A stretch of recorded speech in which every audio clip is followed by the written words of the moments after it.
C'est une expérience que ma femme m'a racontée. C'est évidemment un récit de seconde main, donc prenez-le comme vous voulez. Sachez seulement que j'ai une confiance totale en elle, et si vous l'entendiez raconter cette histoire, vous l'auriez aussi. Je vais faire de mon mieux pour décrire ce qui lui est arrivé. L'expérience a eu lieu en 2013, tout près de la base aérienne de Vandenberg. Des années avant que nous nous rencontrions, elle avait eu une fille avec son précédent mari. Elle conduisait son petit camion de place avec le siège bébé à côté d'elle, sa fille profondément endormie. Il faisait nuit, probablement vers 20h. La circulation était très légère, deux voitures derrière elle, assez loin. L'une des voitures a pris une sortie, l'autre est restée derrière elle sur l'autoroute. Elle vérifiait ses rétroviseurs de temps en temps, remarquant que les phares derrière elle étaient environ à la distance d'un terrain de football. Soudain, les phares s'éteignent et elle ne voit plus la voiture. Elle trouve ça étrange, mais se dit peut-être qu'ils ont quitté l'autoroute sans qu'elle le remarque. Peu importe. Puis les phares réapparaissent soudainement juste derrière elle, extrêmement proches, en train de la coller. Les phares s'allument et s'éteignent, clignotant bizarrement. C'est là que ça devient étrange.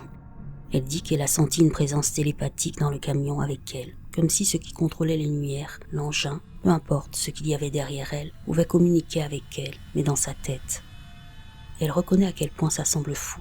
Elle dit qu'elle ne peut le décrire autrement que des pensées qui n'étaient pas les siennes, mais qui se trouvaient dans son esprit.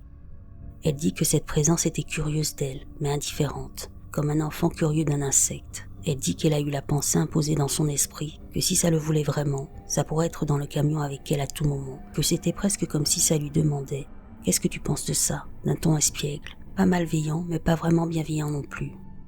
Elle a pensé « Laisse-moi tranquille, j'ai mon bébé avec moi et je me battrai contre toi. » Elle ne l'a pas dit à voix haute, seulement dans sa tête. Pendant tout ce temps, elle regardait ces lumières intenses juste derrière elle dans le rétroviseur. Puis les deux phares se sont fusionnés en une seule lumière, devenue rouge vif. Ensuite, l'objet est parti en flèche à un angle d'environ 45 degrés et elle l'a vu filer dans le ciel bien plus vite que n'importe quel appareil connu. Un dernier détail, et elle reconnaît qu'elle ne sait pas si c'est lié. Plus tard dans la nuit, elle s'est réveillée et a vu une petite silhouette debout dehors, devant les grandes portes vitrées de sa chambre. Elle dit que la silhouette avait la taille d'un tout petit enfant et portait une sorte de cape. Il faisait très sombre, elle n'a vu aucun autre détail. Son chien grognait, poil hérissé, la silhouette s'est éloignée et elle a laissé sortir le chien. Il a foncé dans la cour en aboyant comme un fou, puis il a poussé un cri comme si quelque chose l'avait blessé.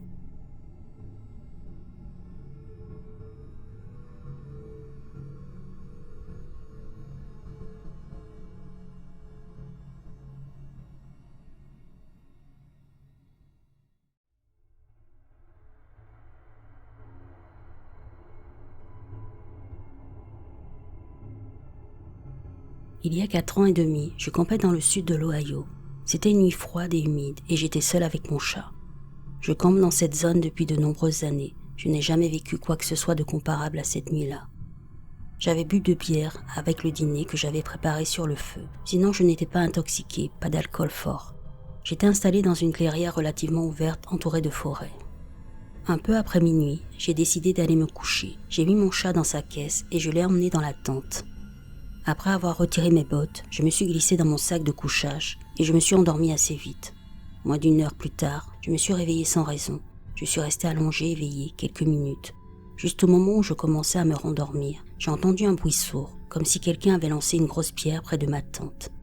Je me souviens m'être redressée d'un coup. J'ai crié demandant qui était là. Après quelques secondes de silence, j'ai entendu une branche se casser, pas une brindille, une grosse branche. J'ai chargé le fusil à pompe que mon grand-père m'avait légué. L'année précédente, plusieurs labos de méthamphétamine avaient été démantelés dans les environs, alors j'ai supposé que c'était un toxico ou quelqu'un lié à un labo. Je me suis habillée et je suis sortie de la tente. À environ 50 mètres de la forêt, à l'ouest de la clairière, j'ai vu une étrange lueur bleue. À ce moment-là, j'ai pensé que c'était un bâton lumineux, alors j'ai avancé lentement et prudemment.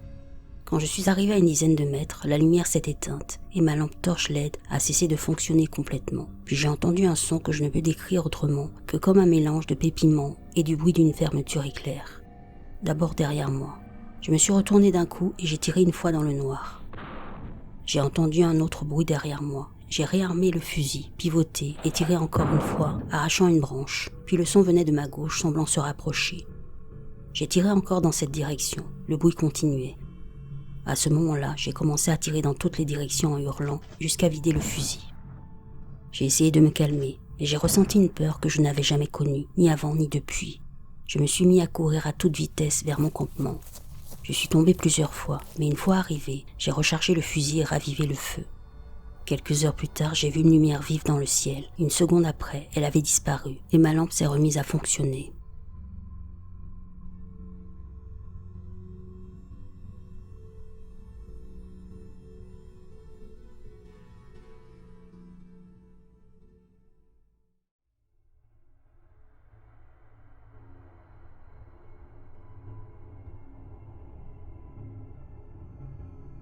Je voudrais commencer en disant que je ne m'attends pas à ce que quelqu'un croie cette histoire, parce que si ça ne m'était pas arrivé à moi, je ne l'aurais probablement pas cru non plus. Je n'ai aucune preuve de ce qui s'est passé, ni des choses qui sont arrivées depuis, mais c'est réel. Tout commence en 2019. Mon fiancé de l'époque était en déplacement dans un autre état pour le travail. J'étais à la maison seule avec nos 3 enfants. J'ai commencé à voir des lumières étranges dans le ciel nocturne. Ça a duré tous les soirs pendant environ une semaine. Après un long vendredi d'été, je suis allé me coucher. Même si j'étais épuisé, j'avais du mal à m'endormir. Je me tournais et retournais. Après environ 2 heures comme ça, j'ai enfin sombré dans ce qui ressemblait à un sommeil profond. Mais ensuite, j'ai été réveillé soudainement par quelque chose. J'ai senti que quelque chose était dans ma chambre avec nous. J'étais tourné vers le mur, à l'opposé de la porte, avec mes 3 enfants dans mon champ de vision. Mon esprit s'emballait, me demandant si quelqu'un était entré chez moi. Je me suis retourné, je suis resté allongé à écouter, mais je n'entendais rien. Pourtant, je n'arrivais pas à me débarrasser de la sensation que quelque chose était là. Puis j'ai vu une silhouette, mais je n'arrivais pas à distinguer ce que c'était. D'après ma position, j'aurais eu le temps d'attraper notre âme avant que ça n'atteigne mes enfants et moi. J'ai essayé de me lever, mais j'étais figé comme de la pierre. Une vague de panique m'a envahi. Mes yeux se sont habitués à l'obscurité et j'ai vu une autre silhouette à côté de la première et de plus petite. À ce moment-là, j'ai pensé que c'était peut-être des enfants. Ils ont commencé à parler doucement, mais je ne comprenais pas les mots. Je ne distinguais pas bien leurs traits, mais je peux dire une chose, ce n'étaient pas des humains. Je me souviens m'être dit « Réveille-toi ». Peut-être que c'était un rêve fou, mais au fond, je savais que j'étais consciente. J'entendais un bourdonnement constant quand il était là, puis j'ai senti une brusque vague de froid dans mon bras gauche, comme si on me posait une perfusion, mais ça ne faisait pas mal. La prochaine chose dont je me souviens, c'est que je me réveillais, assise dans mon lit. J'ai vérifié mes enfants, ils allaient bien. Puis je suis allée à la salle de bain, j'avais besoin de comprendre ce que je venais de vivre. Je me sentais vaseuse, j'avais du mal à marcher. Je devais m'accrocher aux meubles et au mur, comme si la gravité était nouvelle pour moi. Dans la salle de bain, je n'ai pas allumé la lumière. Je me suis assise et j'ai vu une lueur bleue du coin de l'œil. Quand mon fiancé est rentré, on a parlé de ce qui s'était passé. On a fini par réaliser qu'on avait fait un rêve partagé qui semble lié à mon expérience. Je n'ai pas de preuves, donc si vous avez besoin de preuves pour croire, ce témoignage n'est pas pour vous. Je ne m'attends pas à être cru.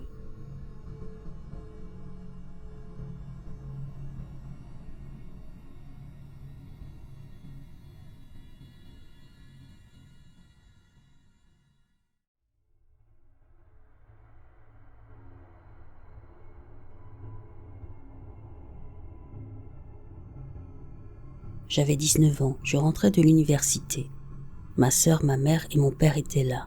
On vivait au fin fond de la campagne, entouré de bois, avec d'immenses champs ouverts juste à côté de notre terrain. Je suis derrière la maison avec une cigarette, vers 21h, et j'entends un bruit fort venant de quelque part derrière la grange.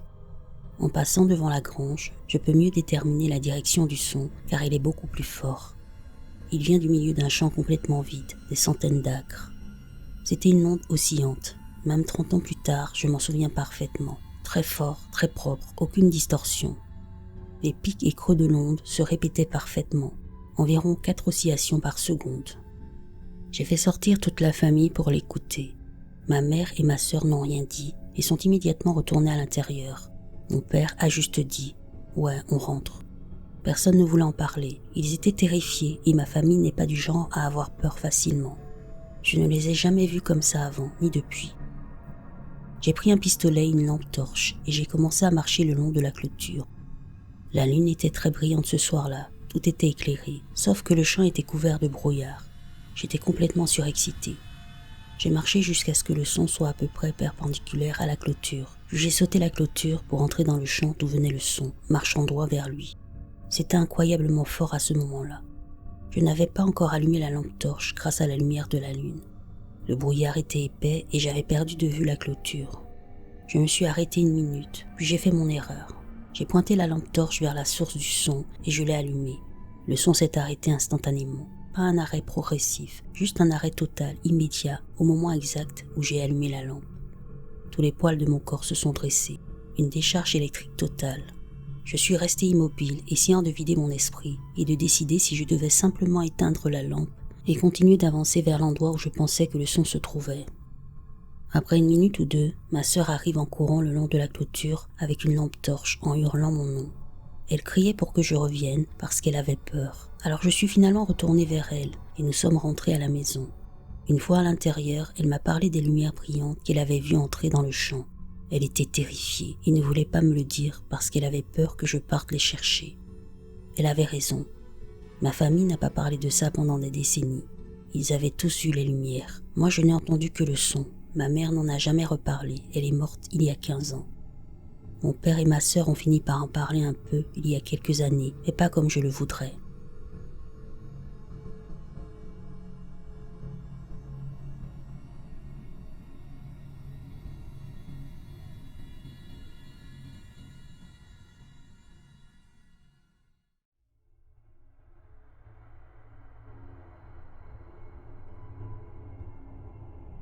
Ce que je vais décrire s'est passé il y a longtemps, quand j'étais enfant.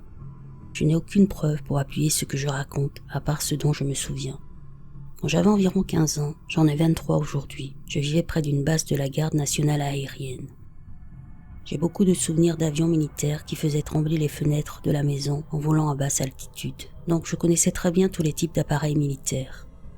Mon petit frère et moi pouvions généralement deviner quel avion passait juste au bruit de ses moteurs. Un jour, mon frère et moi étions dans l'abri de jardin en train de construire des maquettes d'avions. On a commencé à entendre un bruit faible, mais familier. À mesure qu'il se rapprochait, on sentait le grondement des réacteurs. On a couru dehors pour voir ce qu'on savait être un F-22. Le jet est passé au-dessus de nous avec un bruit assourdissant. Ça arrivait tous les jours, donc après l'avoir observé quelques secondes, on est retourné dans le cabanon. En reprenant notre maquette, on a entendu un autre bruit similaire, cette fois beaucoup plus fort. On a encore couru dehors. Là, c'étaient 2 avions volant un peu plus lentement et plus bas. Ils semblaient voler en formation tous les 2 inclinés vers la droite, mais décalés verticalement, si ça a du sens. Et c'est là que l'histoire devient étrange. Entre les 2 avions se trouvait une petite sphère lumineuse. C'est difficile à décrire, mais je me souviens qu'elle était d'un rouge légèrement transparent. Le plus frappant, c'était son mouvement. Elle volait à la même vitesse que les avions, mais elle rebondissait entre eux. Elle avançait tout en oscillant d'un avion à l'autre. Elle se retrouvait parfois près du nez d'un avion, puis rebondissait vers l'arrière, près de la queue, tout en gardant exactement la même vitesse que les jets. Je sais que cette description semble contradictoire, mais c'est vraiment ce que j'ai vu. Quelques nuits plus tard, ma mère s'est levée tard pour boire un verre d'eau.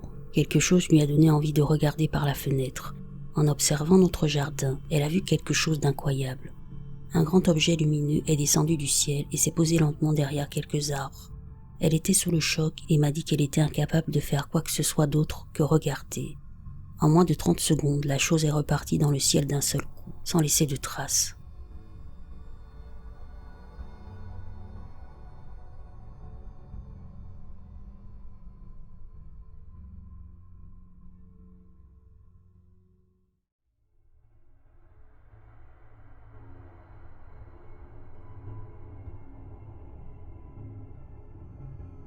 Mon mari, 33 ans, et moi, 34 ans, sommes des campeurs passionnés. Pluie, soleil, neige ou verglas, on campe toute l'année partout en Ontario. La plupart du temps, c'est toujours super relaxant et amusant.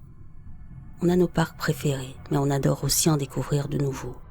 Il y a quelques années, on a entendu parler d'un petit terrain de camping à quelques heures au nord de chez nous et on a décidé d'aller l'essayer pendant le week-end de la fête du travail et les jours suivants. Personnellement, ce week-end-là est le meilleur moment pour y aller, parce que si tu peux prendre quelques jours, les parcs sont très fréquentés pendant le week-end lui-même. Mais comme c'est la fin de l'été, ils se vident complètement le lundi, mardi, quand les familles retournent au travail et à l'école. Autre avantage, plus le parc est éloigné, moins il est fréquenté parce que les gens de la ville ne conduisent généralement pas aussi loin pour seulement 2 jours, du moins d'après notre expérience. Donc on arrive au parc. Non seulement c'est magnifique, mais comme on s'y attendait, c'était assez vide. Il n'y avait que quelques familles le premier jour. Malheureusement, la météo de la première nuit n'était pas terrible, et après une nuit de pluie, on a vu les autres campeurs plier bagages et partir. On est allé se promener et on a très vite réalisé qu'on avait tout l'endroit pour nous. Littéralement, c'était vide à part nous. Les nuits suivantes, on a juste fait nos activités habituelles, explorer, cuisiner de bons repas, jouer à des jeux de société, etc. Lors de ce qui allait devenir notre dernière nuit, la pluie est revenue très forte. On a décidé de rester et de traîner sur notre emplacement. Comme il se faisait tard, je n'arrivais pas à me débarrasser d'un sentiment étrange, mais je me suis dit que c'était juste parce qu'il faisait noir, qu'il pleuvait et qu'on était seuls et qu'un orage arrivait. Après le dîner, on a décidé d'aller se coucher tôt. On a rangé la vaisselle, mis la nourriture à l'abri, puis on est allé dans la tente. Je précise ça pour montrer qu'il n'y avait rien dehors qui aurait pu attirer des animaux. À ce moment-là, le tonnerre était vraiment fort et les éclairs avaient commencé. Malgré tout ça, on a réussi à s'endormir. Je ne sais pas à quelle heure, mais à un moment, je me suis réveillée au milieu de la nuit. Le tonnerre diminuait, mais les éclairs étaient tellement proches et intenses que chaque fois qu'ils frappaient, ils illuminaient tout notre emplacement et je voyais les ombres des arbres, de la table de pique-nique, etc. à travers la tente. Je suis restée allongée quelques instants à regarder, puis je me suis tournée vers mon mari qui dormait profondément, complètement indifférent. Après quelques instants, ce sentiment étrange est revenu, mais cette fois de manière écrasante. J'ai commencé à être vraiment terrifiée et j'ai réalisé que je ne pouvais presque plus bouger. Alors que je commençais à paniquer intérieurement, c'est là que non seulement j'ai entendu, mais j'ai vu quelque chose bouger dehors. Au début, je n'y croyais pas, mais comme les éclairs continuaient d'éclairer le site, à 100 000 %, il y avait une grande silhouette bipède qui se déplaçait autour de notre tente, sur notre emplacement. Je ne pouvais pas bouger, je ne pouvais que regarder, alors que cette chose s'approchait de plus en plus de la porte de la tente. À travers l'ombre, ça ressemblait à une forme humanoïde, beaucoup plus grande qu'un humain, avec une tête plus large. Terrifiée, j'ai regardé alors que cette chose, quoi que c'était, commençait à entrer dans notre tente, mais elle n'a pas ouvert la tente, elle est juste passée à travers. À ce moment-là, j'ai dû perdre connaissance de peur, parce que je me suis réveillée, c'était le matin, et mon mari était en train de préparer le petit déjeuner. Dire que j'étais secouée serait un euphémisme. On avait probablement campé au moins 50 fois à ce moment-là, et on n'avait jamais vécu quelque chose d'aussi étrange. J'ai raconté à mon mari ce que j'avais vu et il a balayé ça assez vite, disant que j'avais sûrement fait un mauvais rêve. Je fais parfois de la paralysie du sommeil, donc j'ai pensé que peut-être, mais je n'avais jamais vécu quelque chose d'aussi vivant.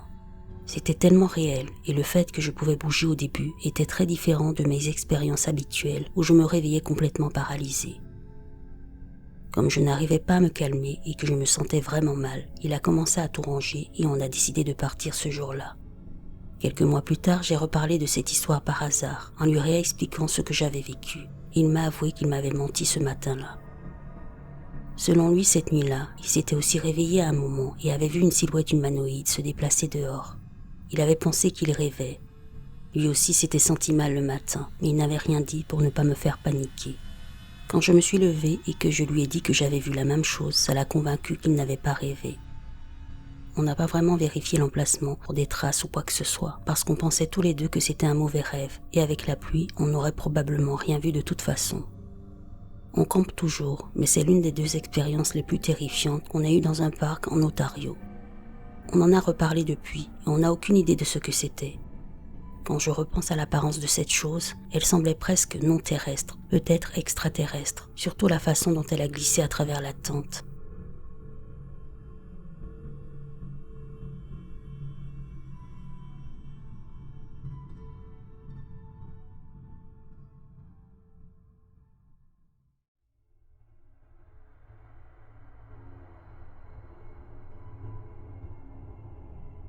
Au lycée, vers 2012-2013, j'ai vécu une expérience très étrange à Washington, en Pennsylvanie, à environ 25 minutes au sud de Pittsburgh.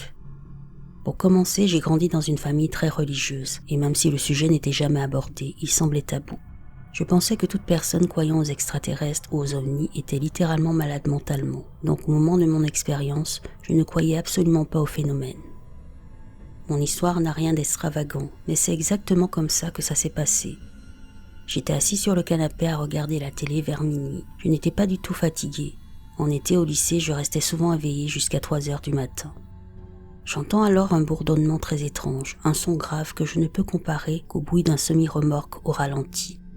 C'était différent, mais c'est la comparaison la plus proche. Je mets la télé en sourdine et j'écoute. Immédiatement, je comprends que le son vient du ciel, pas de la route. J'habitais à la campagne, et la nuit, c'était extrêmement silencieux. Le bruit se rapprochait. J'étais paralysé par la peur quand il est passé lentement au-dessus de la maison de mon voisin. Je me souviens avoir répété « Ne t'arrête pas, ne t'arrête pas, ne t'arrête pas ». Bien sûr, il s'est arrêté juste au-dessus de ma maison, le bourdonnement grave continuant. La maison ne tremblait pas, mais il y avait une sorte de vibration sourde. Je suis resté figé de peur pendant environ 10 secondes, puis j'ai regardé par les fenêtres pour vérifier qu'il n'y avait aucun véhicule dehors. En réalisant ce qui se passait, j'ai sauté par-dessus le canapé et je me suis mis au sol, en position crash d'avion, genoux contre la poitrine. J'ai fermé les yeux et couvert les côtés de mon visage avec mes mains. Je répétais « Si tu les vois, ils le sauront ». Je l'ai dit une dizaine de fois dans ma tête. L'objet était tellement bas que j'avais peur qu'il s'écrase sur la maison où ma mère dormait à l'étage. Ce n'était pas haut comme un hélicoptère ou un avion.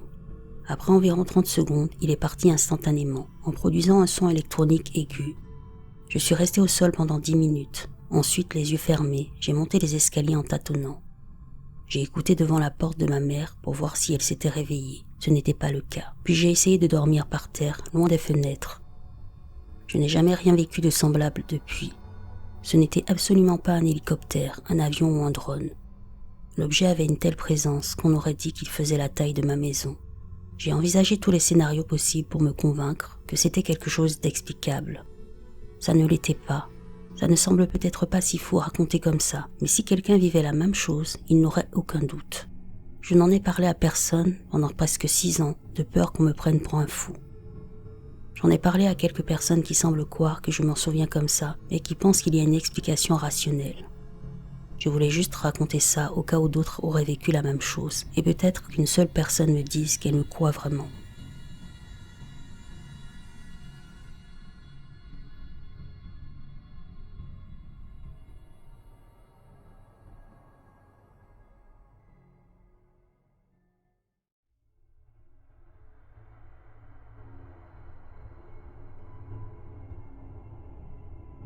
Nous transportions une voiture de Kagoshima vers Saga sur l'autoroute et il avait plu par intermittence toute la journée. Vers minuit 30, alors que nous roulions à environ 80 km/h, nous avons remarqué une lumière étrange illuminant le ciel au loin. À environ 3 à 5 km, nous avons vu une immense lumière ressemblant à un éclair en nappe, probablement large d'1 kilomètre, éclairant de manière aléatoire le ciel et le flanc de la montagne, sans aucun schéma clair. Ce qui m'a frappé, c'est qu'il n'y avait aucun tonnerre, et les flashs étaient rapides, différents de la foudre normale. En nous rapprochant, nous avons vu une lumière bleue clignoter à côté de notre camion, à environ 10 mètres au-dessus. La lumière semblait provenir d'un objet sphérique ressemblant au satellite Sputnik, avec une sorte d'antenne dépassant.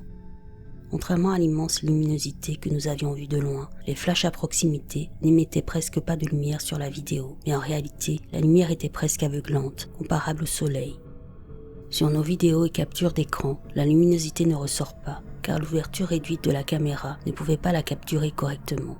Nos yeux habitués à l'obscurité percevaient beaucoup mieux l'objet que les appareils d'enregistrement. L'objet se déplaçait légèrement devant le camion et projetait un faisceau lumineux en mouvement de gauche à droite, comme s'il scannait la zone, puis le faisceau s'est fixé directement sur notre camion. À l'œil nu, il était difficile de déterminer précisément où le faisceau pointait, mais ça apparaissait clairement sur les captures d'écran de la vidéo. L'objet nous a suivis restant juste au-dessus et légèrement en avant du camion, jusqu'à ce que nous entrions dans un tunnel où nous l'avons perdu de vue. Nous étions 3 dans le camion, le conducteur et 2 passagers, et nous avons tous vu la scène. Environ 10 minutes après ce premier contact, l'un des passagers a repéré la même lumière bleue au loin, à environ 5 à 10 km. L'endroit se trouvait près de Yusui, dans la préfecture de Kagoshima. Il ne semblait y avoir aucune autre voiture dans la zone à ce moment-là. Ça n'a peut-être aucun lien, mais l'un des passagers, celui assis côté fenêtre, a développé des cloques sur tout le bas du corps. Les cloques présentent des lignes distinctes, ressemblant à de fines traces de coups de soleil, et sont assez grandes, certaines zones commençant à noircir.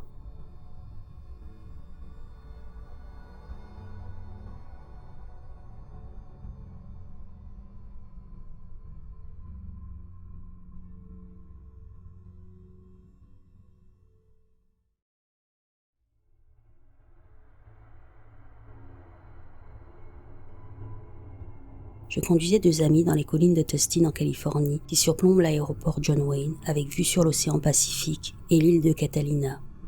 Il était passé minuit, une nuit chaude. À cette époque, il n'y avait pas de vol de nuit à John Wayne, même si je crois qu'il y en a maintenant. C'était une nuit de janvier, sans nuages, clair, avec toutes les étoiles visibles. Du moins autant qu'on peut en voir dans une nuit parfaitement dégagée. On venait de tourner à droite sur Newport Boulevard, depuis Crawford Canyon. L'aéroport était sur notre gauche, mais encore invisible. Devant nous, il y avait la ligne d'arbres de mon quartier, la rue Marcy Ranch à Santa Ana. Je vois un coyote devant nous, et je m'apprête à le dire à mes amis, mais avant de parler, je remarque un flash lumineux au-dessus de la ligne d'arbres devant nous. J'étais choqué, car il n'y avait aucun nuage, ce n'était pas du tout un temps à orage, mais à ce moment-là, Newport tourne vers la gauche, et au virage, on peut voir l'aéroport John Wayne, puis l'océan Pacifique, puis Catalina, tout dans le même champ de vision. L'aéroport est à environ 7 km en ligne droite. Au-dessus de la piste se trouve un gigantesque orbe bleu, entouré de ceux qui ressemblaient à des lasers bleus emmêlés, comme une pelote de laine. Les rayons ressemblaient à ceux des boules plasma qu'on voit dans les musées pour enfants, où les arcs électriques convergent vers ta main quand tu touches la surface. Les lasers étaient tous enroulés autour d'un orbe central. Ce truc était énorme, peut-être aussi grand que la salle de contrôle de la tour de l'aéroport, juste à côté. Donc je peux estimer la taille, il n'était pas beaucoup plus haut que la tour. Un deuxième orbe, plus petit, entouré lui aussi de lasers, est apparu juste en dessous. Celui-ci ne devait pas être à plus de 2 à 3 mètres du sol. C'était une masse réelle, car il projetait une ombre nette sur la piste. Si tu cherches sur Google Images, Terminator Time Travel Ball, les sphères de voyage temporel dans les films, ça donne une idée, mais celle-ci avait encore plus de lasers autour. C'était le même bleu que les lampes solaires LED de jardin. Il y a un énorme flash qui a duré 1 ou 2 secondes. J'ai vu les 2 orbes entourés de lasers, l'ombre du petit sur la piste, puis j'ai regardé les collines d'Irvine derrière, vers le quartier de Turtle Rock. Ironiquement, l'un des passagers vivait là à l'époque. C'était tellement lumineux que tout l'horizon s'est illuminé. En 1 ou 2 secondes, j'ai vu les collines d'Irvine derrière l'aéroport tellement éclairées que je distinguais le vert de l'herbe et le brun de la terre. L'océan entièrement teinté de bleu par la réflexion du flash, c'était magnifique. L'île de Catalina où je voyais aussi le vert des collines et le brun du sol. À l'endroit où on était, juste après avoir tourné sur Newport depuis Crawford Canyon, on était à 15 secondes de ma maison. On est resté silencieux complètement sous le choc. J'arrive devant chez moi, on est tous figés, et mon pote à l'arrière dit « Dites-moi que vous avez vu ça ». Et là on explose tous, chacun racontant ce qu'il a vu. Un ami n'a vu que les collines d'Irvine, là où il vivait. Il disait que c'était aussi clair que le jour, et qu'il voyait même un feu rouge dans les collines. L'autre ami a vu la réflexion sur l'océan et Catalina. Moi, en conduisant, j'ai vu l'orbe, l'aéroport, les collines, l'océan, et juste un bout de Catalina. Ils partent, je rentre. Mon père est dans le noir, jouant au solitaire sur l'ordinateur. J'espère qu'il ait vu le flash, mais non. Je lui raconte. Il hausse les épaules et dit, probablement un transformateur qui a explosé. J'ai ri. Impossible. Je vérifie les infos, j'appelle le shérif pour savoir si quelqu'un a signalé quelque chose. Je regarde la télé, rien. Je regarde MySpace, rien. Le lendemain, rien dans les journaux. L'aéroport est juste à côté de l'autoroute 405. Des centaines de gens auraient dû le voir. Les gens sur la 55 aussi. Les gens à l'aéroport, les bars en face, les fumeurs dehors, les voituriers, les pêcheurs de nuit sur l'océan. Des centaines, peut-être des milliers de témoins potentiels. Et pourtant, rien. Pendant 11 ans, aucun témoin. Jusqu'à, en 2014 au travail, des amis de mes parents arrivent. On discute. L'un d'eux me dit qu'il a pris sa retraite et vendu son entreprise d'électricité. Il réparait les transformateurs explosés de minuit à 8 heures. Ça me rappelle la remarque de mon père. Je lui demande si une explosion peut illuminer tout l'horizon. Il rit et dit non. Je lui raconte l'histoire en omettant des détails. Je commence par « Il y a environ 10 ans ». Il me regarde sérieusement et dit « C'était en 2003 ». Je dis oui. « En janvier ?» Oui. Puis il donne l'heure exacte. Il me dit « Je l'ai vu aussi ». Il raconte. Il avait réparé un transformateur à Aliso Viejo, puis était passé à son bureau près de l'aéroport, Redhill et MacArthur, pour ranger ses outils. En marchant vers sa voiture, dos à l'aéroport, il voit tout s'illuminer. Les ombres des arbres et des camions projetés sur le bâtiment bleu. Il n'a pas osé se retourner complètement, de peur d'être aveuglé. Il précise que c'était silencieux. Et là, je réalise que je n'avais même pas pensé au son. Sa femme le regarde bouche bée, se demandant pourquoi il ne lui avait jamais dit. Il répond qu'il avait raconté ça à des collègues qui s'étaient moqués de lui et qu'il avait eu peur qu'elle le prenne pour un fou. Et voilà. Je jure sur ma vie que c'est ce que j'ai vu. Le plus fou, c'est qu'enfant j'avais déjà vu un ovni au même croisement Newport-Crawford Canyon. Pendant les tempêtes El Niño dans les années 90, j'ai vu un orbe métallique dans le ciel. un nuage bas et rapide est passé devant, et j'ai vu son reflet glisser sur l'orbe à la même vitesse. Quand le nuage est passé, j'ai enfin compris ce que je regardais. Cette observation était dans la direction opposée à celle de l'autre. Ce sont 2 de mes 3 observations, 3 dans une vie, dont 2 au même croisement.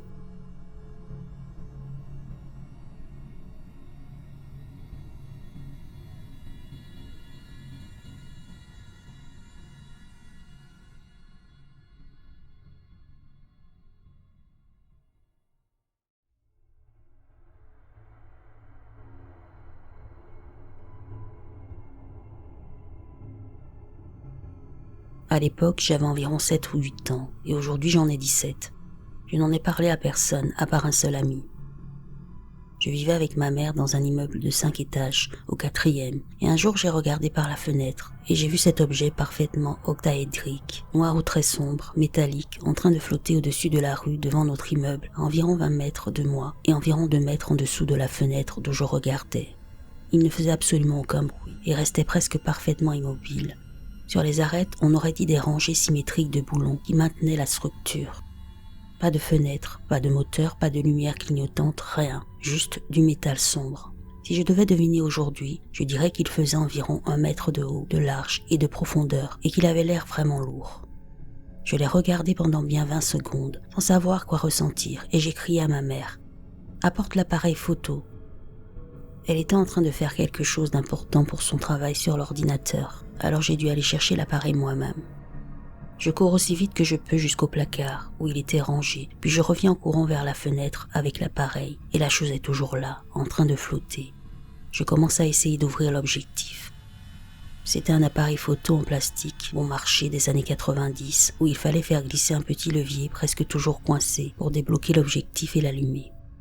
Pendant que je suis en train de me casser un ongle à essayer de l'ouvrir, la chose, quoi que ce soit, commence à accélérer lentement, parallèlement à la rue vers la gauche de mon point de vue. Au début, elle se déplace très lentement, mais à environ 5 secondes, elle accélère jusqu'à une vitesse insensée, en direction du bout de la rue. Puis il y a un bref flash, une traînée, et elle disparaît. Aucun bruit, aucun bang, et non, je n'ai pas réussi à prendre la photo. Le flash et la traînée ressemblaient à une étoile filante, mais en version ultra rapide. Croyez-moi si vous voulez ou pas, et ce que je décris ne semble peut-être pas très spécial ou effrayant, mais aujourd'hui encore, y repenser me met extrêmement mal à l'aise, parce que je m'en souviens très clairement. Ce n'était ni un cauchemar, ni mon imagination. Ce jour-là a vraiment eu lieu. J'ai demandé à ma mère, et elle se souvient que je lui ai crié d'apporter l'appareil photo, et que j'ai essayé de lui décrire la chose pendant au moins 1 heure après que c'est arrivé.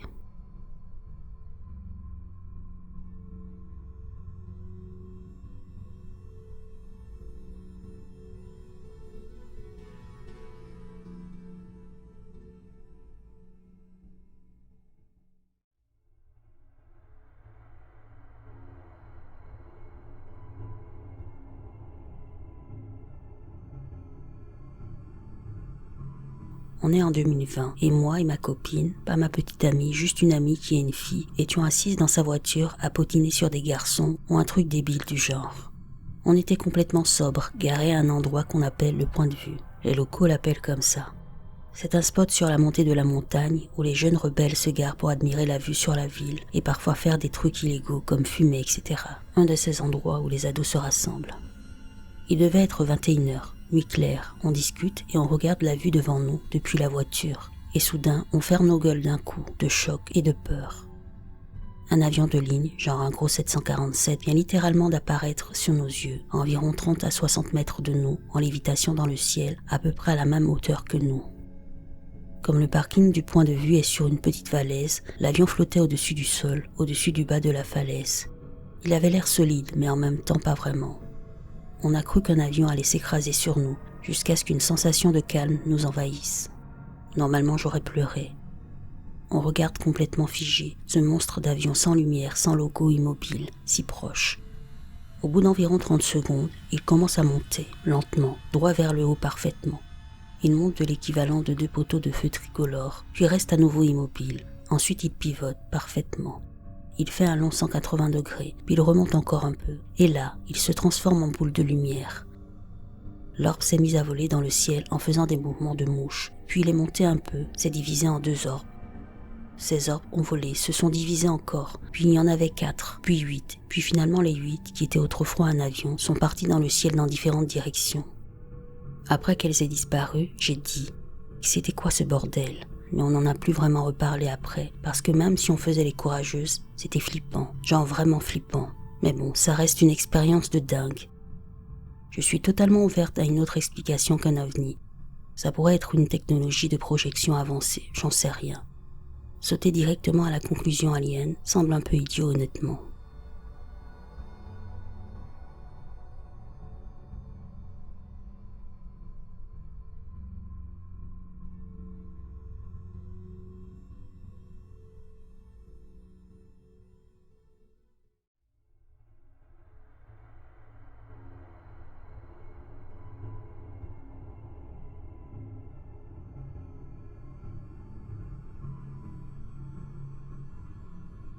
J'hésite à raconter cette histoire parce que je comprends parfaitement que ça sonne comme du grand n'importe quoi. C'était vers 1981, peut-être 1982. J'étais petit, environ 4 ans, et c'est généralement là que ma crédibilité s'effondre. Pourtant, j'ai conservé énormément de souvenirs de cette période de ma vie. J'aurais probablement tout pris pour un rêve si mon frère n'avait pas été là. Nous vivions dans le comté de Montgomery, en Indiana, juste à l'extérieur de Crawfordsville. Mon père était policier d'État, ma mère infirmière, une vie typique de l'Indiana rural, sans la partie agriculture évidemment. On vivait sur une route de campagne, mais on avait quelques voisins. On jouait sur la pelouse de la maison, à droite de la nôtre, à l'est. Il faisait un temps parfaitement clair, une journée ensoleillée. On a levé les yeux tous les deux du côté gauche de leur maison, et là, juste au-dessus du côté arrière de la maison, il y avait un objet argenté en train de flotter, tournant lentement à environ 12 mètres du sol et à environ 90 mètres de nous. Il faisait environ 9 mètres de diamètre, et l'un était légèrement plus haut que l'autre, mais ils étaient proches l'un de l'autre. On les a regardés pendant plusieurs secondes, puis ils ont accéléré d'un coup, de 0 à peut-être 800 km/h en un instant. Il n'y avait absolument aucun son. Ils sont partis vers l'est à une vitesse qu'on pouvait suivre du regard, mais à peine. Toujours aucun bruit.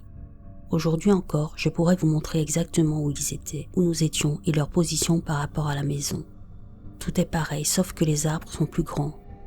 Après ça, on est rentré pour le dire à nos parents. Je ne me souviens pas très bien de cette partie, mais mon père m'a dit qu'il était sorti en courant pour voir, mais il n'a rien vu. Le fait que mon frère ait vécu la même chose rend tout ça difficile à écarter. Ça, c'est la première partie, celle que je ne peux pas nier. Quand quelque chose comme ça arrive, comme certains d'entre vous le savent, on veut juste comprendre ce que c'était. Était-ce nous, des extraterrestres? Aucune idée, mais je n'ai pas vu l'armée de l'air exhiber cette technologie 40 ans plus tard.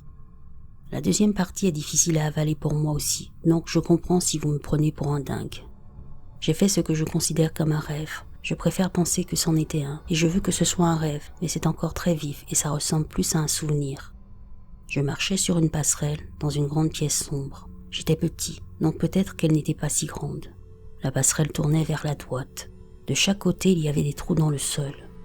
J'avais ma couverture de sécurité et je l'ai laissée tomber dans l'un de ces trous à gauche. Honnêtement, c'est peut-être pour ça que je m'en souviens, parce que c'était comme perdre mon iPhone aujourd'hui. Devant moi, sur la droite, il y avait une zone très éclairée, ou peut-être une petite pièce. Je me souviens ne pas être seul, mais malgré tous mes efforts, je n'arrive pas à me rappeler à quoi il ressemblait. Je me souviens m'être senti humilié, mais pas blessé. Pas beaucoup de détails précis. Le plus drôle, c'est que le lendemain matin, je me suis réveillé sans ma couverture. Je me souviens qu'on a cherché partout, mais on ne l'a jamais retrouvée. Notre maison n'était pas grande et je ne faisais pas de somnambulisme. Ma mère m'en a acheté une autre du même type, mais d'une couleur différente.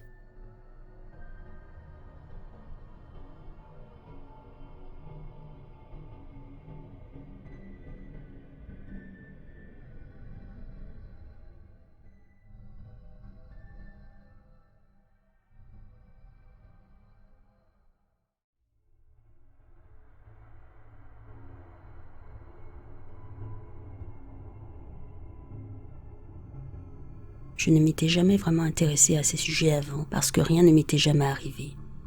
J'y croyais, mais je n'avais jamais vécu quoi que ce soit de ce genre. Je me suis réveillée soudainement en pleine nuit, sans avoir fait de cauchemar, mais mon corps commençait à devenir paralysé. J'ai regardé autour de moi et j'ai immédiatement réalisé qu'à côté de mon lit, au niveau de mes pieds, il y avait 2 silhouettes humanoïdes gris translucides. Ils semblaient porter une sorte de cape, parce que je ne voyais pas leur corps, seulement leur tête, et je pouvais deviner à la forme du cou et des épaules qu'ils portaient un vêtement.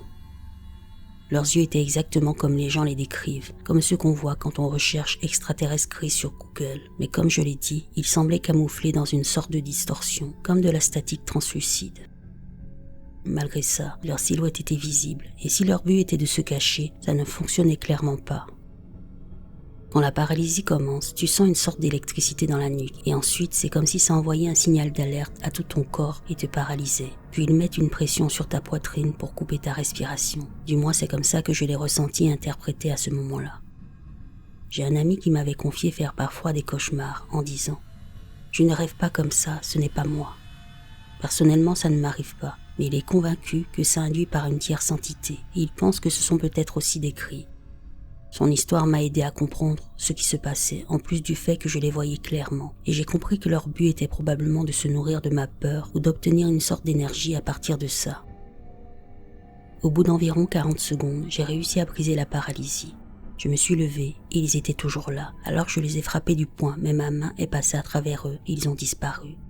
Après ça, mon corps était en état d'alerte totale, très nerveux, et je n'arrivais plus à dormir. J'ai donc réveillé mes parents qui étaient dans la chambre d'à côté. Ma mère m'a cru, mais mon père m'a dit que j'étais fou. Ensuite, j'ai médité, j'ai réussi à me calmer et à me rendormir. Mais depuis ce jour-là, je fais parfois de la paralysie du sommeil, ce qui ne m'était jamais arrivé avant.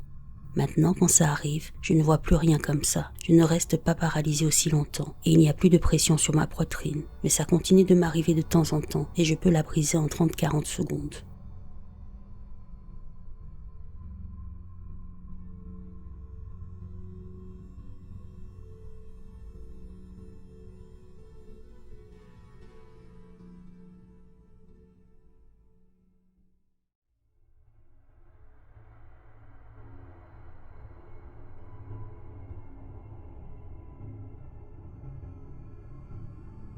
En grandissant, j'avais un très bon ami qui s'appelait Yann.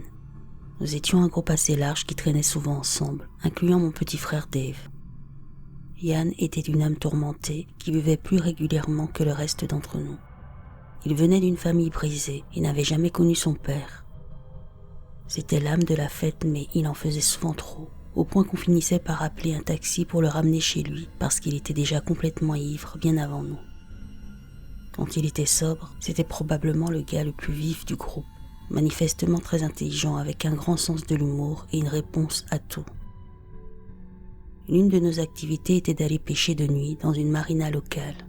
Juste de la pêche à la carpe, rien de spécial, et c'était surtout une excuse pour passer une soirée à rigoler entre potes plutôt que pour réellement attraper du poisson. On apportait plein de bières, nos petites tentes, des réchauds et de la nourriture, et on passait un bon moment. Attraper un poisson était un bonus. Ces soirées avaient lieu 1 ou 2 fois par mois, sans régularité. À cause du travail et des cours, la taille du groupe variait. Parfois seulement 2 ou 3, parfois 8 ou 9. Voici ce qui s'est passé cette nuit-là. Quelques-uns d'entre nous s'étaient retrouvés à la marina en début de soirée, mais seuls 2 d'entre nous prévoyaient de rester la nuit. L'autre gars devait se lever tôt pour le travail le lendemain, donc il est parti vers 21h. Moi, je comptais rester avec Yann et on avait déjà bien entamé les bières. C'était le début de l'ère des téléphones portables et j'en avais un des premiers, un Motorola T10 ou quelque chose comme ça, dont j'étais assez fier d'ailleurs. Il faisait une soirée de mi-août vraiment chaude et douce. Ma compagne de l'époque était enceinte de presque 9 mois et avait divers problèmes inquiétants. J'ai reçu un appel sur mon portable tape à l'œil vers 23h30, m'informant qu'elle avait des pertes de sang et me demandant de rentrer immédiatement. J'ai dit à Yann que je devais partir, et voilà. Il était déjà bien ivre à ce moment-là, et m'a juste fait signe de la main, l'air de dire « vas-y ».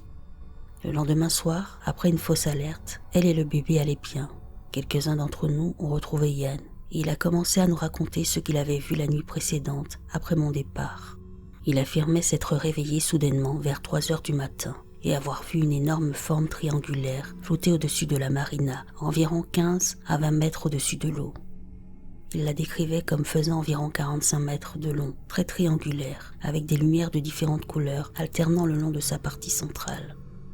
Ce qui semblait étrangement précis, c'est qu'il disait qu'il y avait plein d'étincelles orange vif qui sortaient de l'arrière, ce qui ne correspondait pas vraiment aux descriptions habituelles d'OVNI, en tout cas pas celles que j'avais déjà entendues. Il reconnaissait être ivre, mais restait catégorique sur ce qu'il avait vu.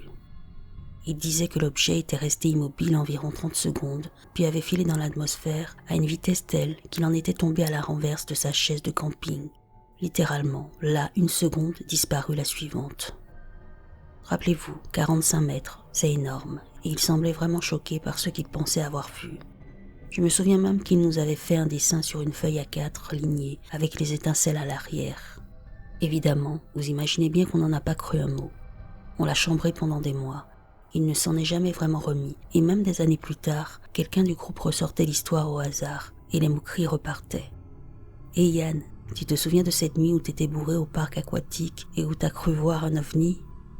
Les années ont passé, et Yann a sombré de plus en plus dans l'alcool, pas forcément à cause de ce qu'il croyait avoir vu, il allait déjà dans cette direction. Un matin, 6 ans plus tard, après avoir essayé de l'appeler sans succès et n'ayant aucune réponse en frappant à sa porte, mon frère a défoncé la porte d'entrée et l'a trouvé pendu à la rambarde de l'escalier. Il est mort à 28 ans, détruisant bien plus de vie que la sienne. Mon frère ne s'en est jamais vraiment remis et c'est encore douloureux pour nous tous aujourd'hui. Il n'avait plus le droit de voir sa fille, dont la mère était la sœur de ma compagne, et il semble qu'il ait décidé qu'il ne pouvait plus continuer. Tout ça remonte à longtemps maintenant, et nous célébrons encore son anniversaire ensemble avec les membres restants du groupe, même si nous nous sommes tous un peu éloignés avec nos vies et nos familles. Un jour, il y a 5 ans, je lisais le journal local dans un restaurant aborté en attendant ma commande. Au centre, il y avait un article sur des ovnis vus dans ma région, et le gouvernement avait publié des informations en vertu d'une loi sur la liberté d'information demandée par le journal. Je parcourais ça rapidement, ennuyé et impatient jusqu'à ce que je voie le nom de la marina où nous pêchions. Immédiatement, je sors de ma torpeur et je recommence l'article depuis le début. Il y avait 12 signalements d'ovnis dans ma ville, la plupart constitués d'une vague habituelle qu'on peut attribuer à des cerfs-volants, des reflets du soleil sur les nuages, des phénomènes météo étranges, etc. Mais l'un d'eux était vraiment plausible. Un vol commercial décollant de l'aéroport local, très proche, dont l'avion était encore à basse altitude, avait rapporté une observation qui avait apparemment été prise au sérieux. Les 2 pilotes avaient exactement la même histoire. Ils décollaient pour un vol très matinal, 3 heures, vers Malaga, en Espagne, et avaient atteint environ 450 mètres d'altitude. Ils disaient avoir vu un objet gigantesque, triangulaire, qu'ils estimaient entre 30 et 60 mètres de long, flottant au-dessus du parc aquatique local, directement sur leur gauche. Ils avaient légèrement viré à gauche pour mieux voir, et disaient que l'objet avait des lumières fluctuantes autour de son périmètre et des étincelles orange vives à l'arrière. Ils disaient qu'ils avaient prévu de ne virer que brièvement avant de corriger leur trajectoire, mais qu'ils étaient tellement choqués qu'ils avaient continué à dévier plus que prévu. À ce moment-là, l'objet avait commencé à monter à une vitesse alarmante et avait soudain disparu en un éclair vers l'atmosphère. Le rapport disait qu'ils avaient transmis l'information au contrôle aérien, puis retrouvé leur calme avant de poursuivre vers Malaga comme prévu. La date du rapport, jeudi 15 août 1996, la même nuit où nous avions laissé Yann seul à la marina. Je le sais parce que ma fille est née 2 jours plus tard, le samedi. Je n'avais jamais cru aux ovnis jusqu'à il y a quelques années. J'ai toujours pensé que ceux qui envoyaient étaient des fous, des ivrognes ou des fous ivrognes.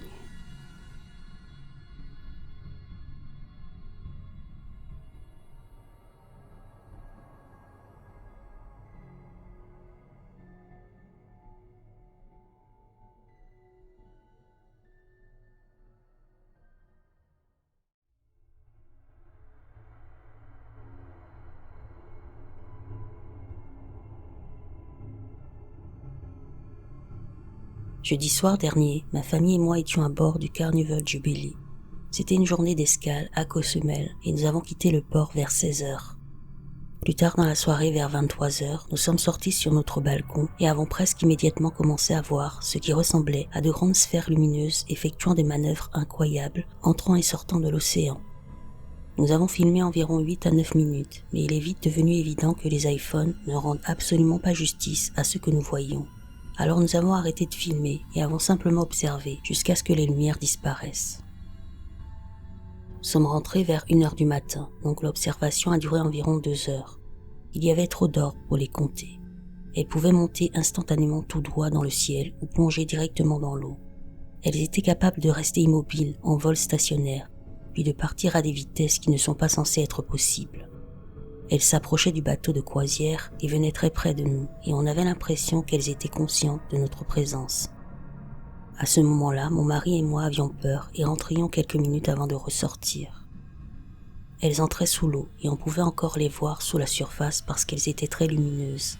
Elles semblaient aussi capables de modifier leur forme. Je n'ai aucune autre façon de l'expliquer, mais c'est vrai, et nous l'avons remarqué plusieurs fois, mon mari et moi. Les orbes étaient silencieuses, lumineuses, mais légèrement transparentes lorsqu'elles s'approchaient. Nous avons vu quelque chose ressemblant à des ailes à l'intérieur de l'orbe plus d'une fois. Elles ne ressemblaient jamais à des soucoupes volantes, rien de métallique ou d'artificiel. Au bout d'un moment, nous pouvions encore les voir, mais ce n'étaient plus des orbes. Elles ressemblaient davantage à des formes volantes, grises, nuageuses, camouflées. C'est plus difficile à décrire, et peut-être que c'est autre chose. Je sais que tout ça semble fou, mais c'est vrai. Nous ne buvons pas, nous ne fumons pas, nous ne prenons aucune substance. Il y avait d'autres personnes sur les ponts, mais nous ne savons pas si quelqu'un d'autre les a vues. Ça semble impossible que personne d'autre n'ait remarqué. Il y avait beaucoup de gens qui criaient sur les ponts inférieurs, mais ils étaient peut-être juste en train de boire et de s'amuser. Je n'ai aucune idée de ce que nous avons vu, mais je suis absolument certaine de ce que ce n'était pas. Ce n'étaient pas des poissons volants ou des oiseaux marins pris dans les lumières du navire. Nous en avons vu souvent lors des croisières, et même si ça peut sembler étrange, ce n'était rien de comparable. Ce n'était pas de l'écume ou de la bioluminescence. Ces objets passaient au-dessus de nos têtes et nous devions lever les yeux pour les suivre. Nous étions au 10e étage du navire pour référence. Ce n'était pas un avion ni un hélicoptère, ce n'était certainement pas des fusées éclairantes ni des satellites. Au début, nous avons pensé à des drones, mais leurs capacités ont rapidement éliminé cette possibilité, à moins que ce soit une technologie militaire extrêmement avancée dont le public n'a pas connaissance. Mais dans ce cas, ce serait étrange de tester quelque chose comme ça juste devant un bateau de croisière. Il y avait d'autres bateaux de croisière dans l'océan cette nuit-là, donc il est possible que quelqu'un d'un autre navire les ait vus aussi. Je ne sais honnêtement pas quoi en penser. C'était l'expérience la plus surréaliste de ma vie.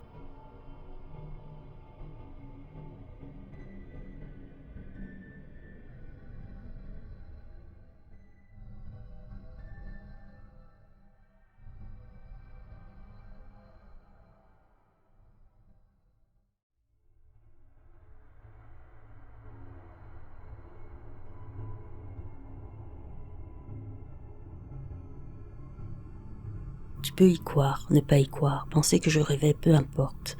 Je n'ai aucune preuve à offrir dans un sens ou dans l'autre. J'ai 51 ans aujourd'hui. Ça s'est passé quand j'avais environ 4 ans et c'est resté avec moi toute ma vie. On parle de 1973-1974. Je vivais dans une ville ouvrière typique d'Angleterre, avec des rangées et des rangées de maisons mitoyennes. C'est là qu'on habitait, dans une maison comme ça. J'étais assise dehors, juste devant la cour, avec ma boîte en carton remplie de petites voitures, sur le trottoir avec mon ami Michael. On faisait ce que font les petits garçons, on jouait avec les voitures. Il faisait grand jour, je ne sais pas l'heure exacte, mais je dirais quelque part entre 10h et 15h. On a entendu un bruit venant de la cour du voisin. Un son organique, mais pas comme des mots, un son continu, je ne peux pas vraiment le décrire.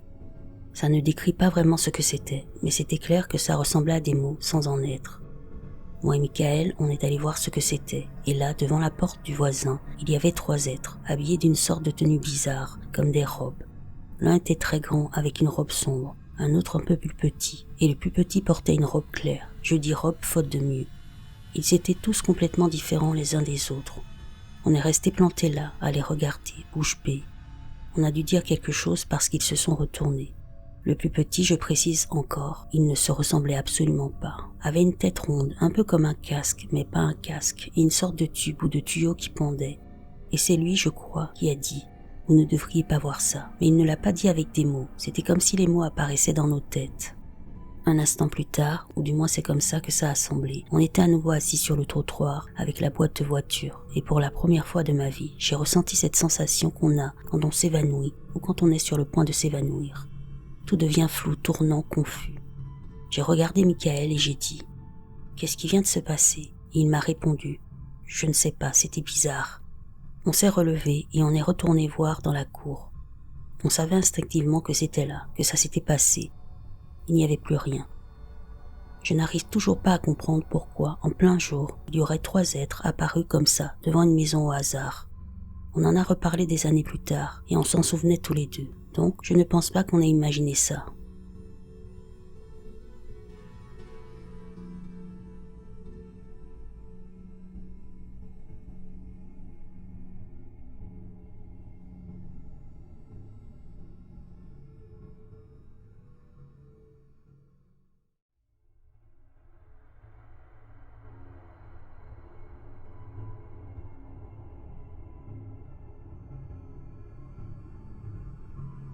J'ai eu une rencontre avec un ovni il y a quelques décennies. Je m'en souviens très clairement. Ça s'est passé chez ma grand-mère à la campagne. C'était une nuit très claire, et alors que ma mère et moi partions, j'étais sorti jusqu'à son pick-up pour porter quelque chose qu'on emmenait. C'est là que j'ai vu 3 lumières étranges dans le ciel. La plupart du temps dans cette région, ce sont juste des avions, mais ensuite, elles ont commencé à faire des mouvements erratiques, à angle vif, très rapides. J'ai couru dans la maison pour les appeler toutes les deux. Elles sont sorties, et on n'en croyait pas nos yeux. Quelques mois plus tard, peut-être même quelques jours, j'avais complètement oublié. Je ne m'en suis probablement pas souvenu avant une dizaine d'années plus tard, voire plus. J'ai demandé à ma mère et à ma grand-mère avant qu'elles ne décèdent, et elles s'en souvenaient toutes les deux très clairement. J'ai redemandé à ma mère récemment, et elle l'a décrit exactement comme je m'en souvenais. J'approche des 50 ans, donc ce n'est pas un faux souvenir d'enfance ou un truc du genre. Ça me fait me demander si les phénomènes étranges au moment du coucher qui ont commencé après ça étaient liés.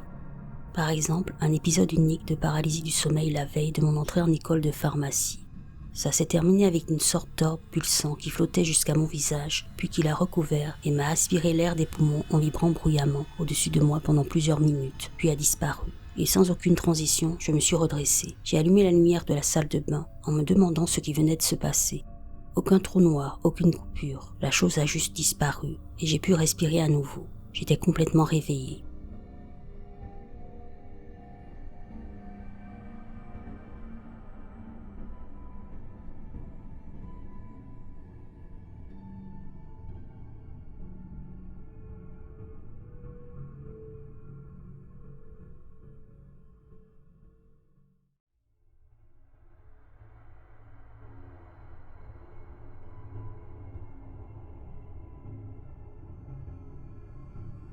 Je viens du Kazakhstan et si vous ne le savez pas, il existe un système scolaire à 2 services là-bas.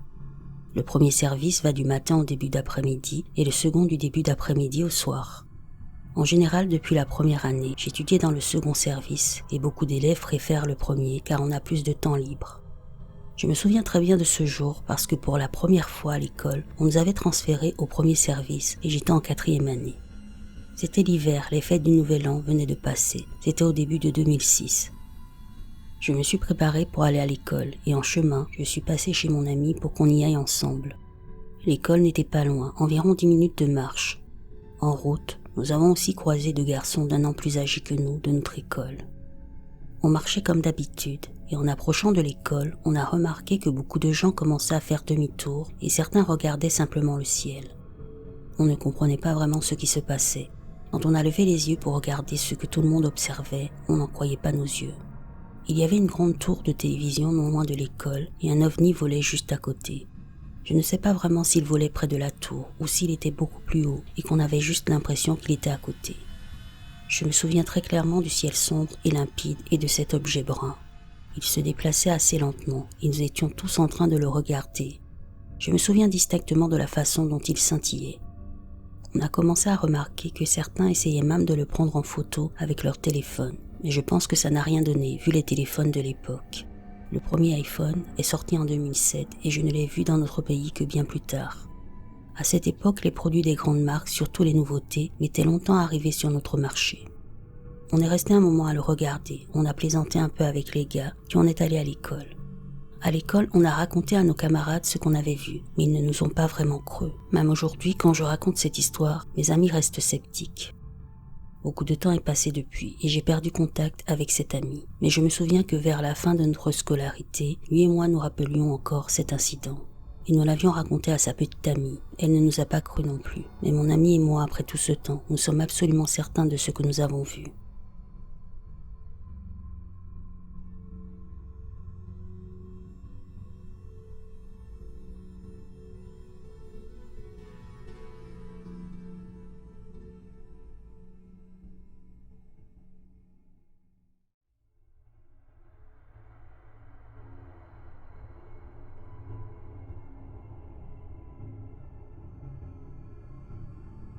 Au milieu des années 1980, j'ai vu un ovni. Même si j'avais moins de 10 ans, j'étais et je suis toujours très intéressé par les avions et les hélicoptères. Aujourd'hui, j'ai une bonne compréhension de l'électricité, des moteurs et de beaucoup de choses mécaniques. Et pourtant, il n'existe toujours aucun objet fabriqué par l'homme capable de reproduire tout ce que j'ai vu cette nuit-là. Je séjournais chez mes grands-parents sur la Central Coast, en Nouvelle-Galles du Sud. Ma mère et moi vivions dans un petit studio sur leur propriété pendant un temps, mais les week-ends, je dormais dans leur maison, pareil pendant les vacances, donc ça aurait pu être l'un ou l'autre. Je ne peux pas donner une année précise, mais je peux deviner que c'était au printemps où on était, parce que je me souviens de ce que mon grand-père et moi portions, et nous n'avions pas froid. Chaque soir, avant d'aller se coucher, mon grand-père sortait, vérifiait que la porte du fond était bien verrouillée, que son atelier était fermé, utilisait les toilettes extérieures, puis rentrait se coucher.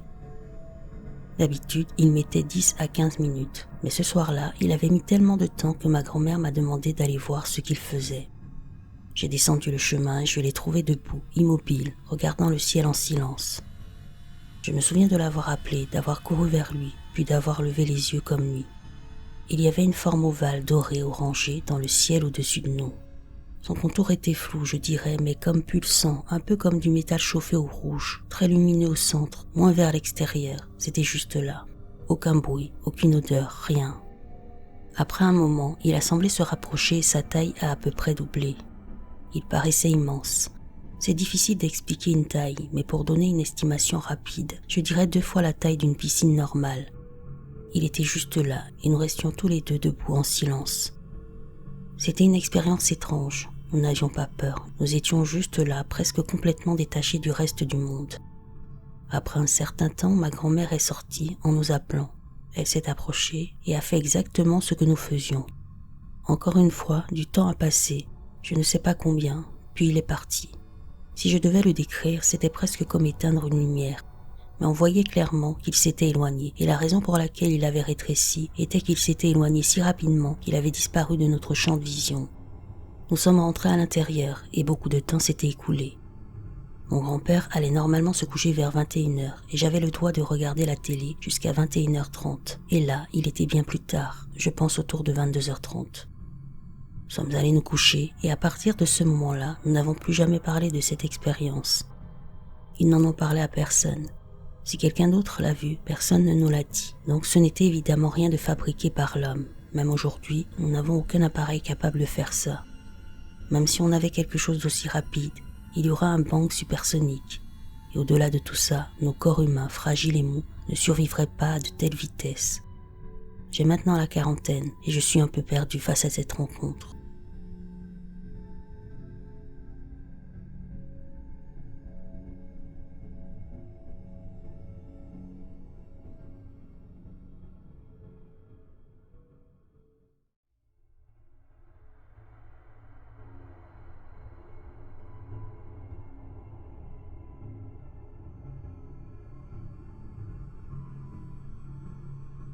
J'ai décidé de m'ouvrir davantage au sujet d'une rencontre rapprochée que j'ai vécue en 2009.